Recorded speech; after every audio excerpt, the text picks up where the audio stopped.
A look back there at the impeachment testimony to date. Joining me now is Haley Victory Smith, editorial fellow with USA Today and contributor with Young Voices. Also here, Guy Smith, the former advisor to the president on President Clinton's impeachment team. Thanks to you both for being here. Haley, I'll start with you. Day 5 of impeachment, and we heard from Fiona Hill, that top Russian official who testified that operatives of Trump were very concerned with Ukraine investigating Joe Biden as a favor for the president. We heard that repeatedly from several witnesses in these impeachment hearings, right? Yes, that's correct. And I think the main thing to be focusing on here is that a lot of this is noise. You have both sides kind of deflecting and overplaying their hand. You have Republicans who are deflecting to Hunter Biden, deflecting to complaining about the process. And then for Democrats, you have this situation where they can't seem to possibly focus on what the actual question is here. Instead, they've become kind of a boy who cries wolf situation where they will talk about anything except the question itself. And so we have to get back to what that question is, which is, did the President of the United States solicit a foreign power for a thing of value for his own personal political gain? That is the important question here, but I think a lot of this just boils down to partisan politics. Yeah, I think you're right. There's a lot of mud in the waters in these impeachment hearings, for sure. Guy, what do you make of the testimony of David Holmes, this top U.S. official in Ukraine, who basically said that there was a feeling, a well-known feeling, that President Trump was really trying to pressure Ukraine to investigate the Bidens? Well, I don't think there's any question that that is exactly what the president was trying to do. It's been put on the table by all of the witnesses, including Sondland. Remember, at the beginning, it was all hearsay, it's all hearsay. Then suddenly there were people who actually have heard him say it. But the most important thing, and this is Haley kind of glossed over this, the White House released the transcript of the call in which the quid pro quo, the act of bribery, is outlined, and Biden's name is mentioned, not by some aide, by the President of the United States. It is very clear and has been supported by all of the witnesses.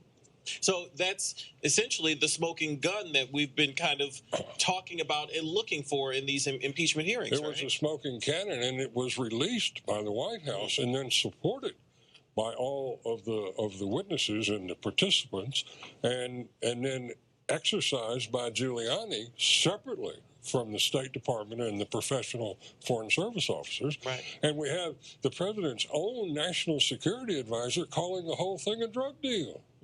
So, Haley, how about it? I mean, we've got this transcript. If we rely just on that, then why do we need the testimony? Well, I think the important thing to keep in mind here is that we're talking about the specific question of, did the president do this for his own political gain?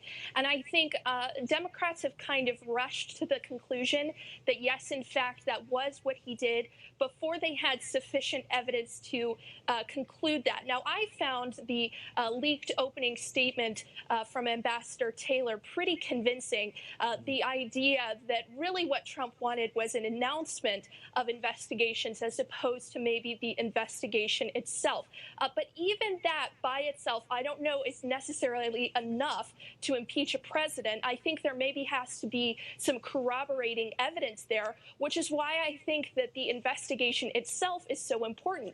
Both Republicans and Democrats should be heavily invested in making sure that information, if it exists, comes to light. I don't think that's happened so far in these investigations. I think previous reports have been corroborated, but I don't think anything new has come out that's been particularly helpful.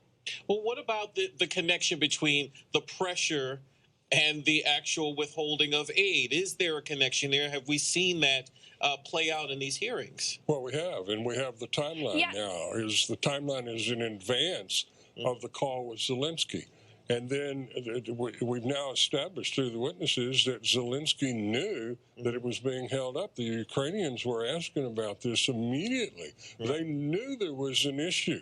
It's all abundantly clear. I mean, to sort of pretend like it's not happening is is very strange, frankly. Yeah. Haley, jump in here. What about the question of the withholding of aid?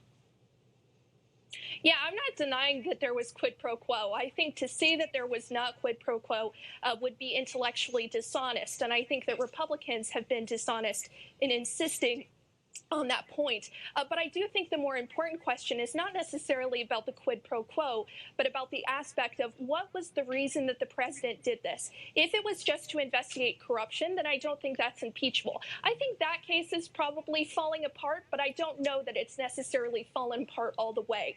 We have to know, did the president do this for his own personal political gain? And I don't think we've fully answered that question yet. And to President Trump's point, I mean, he's been saying over and over again, this is just really a witch hunt. So if we haven't proven it, then they would play into the president's hands, right? So we're going to investigate the Bidens to help somebody in Peru? I mean, this is absurd. Of course, and it's the only element of corruption.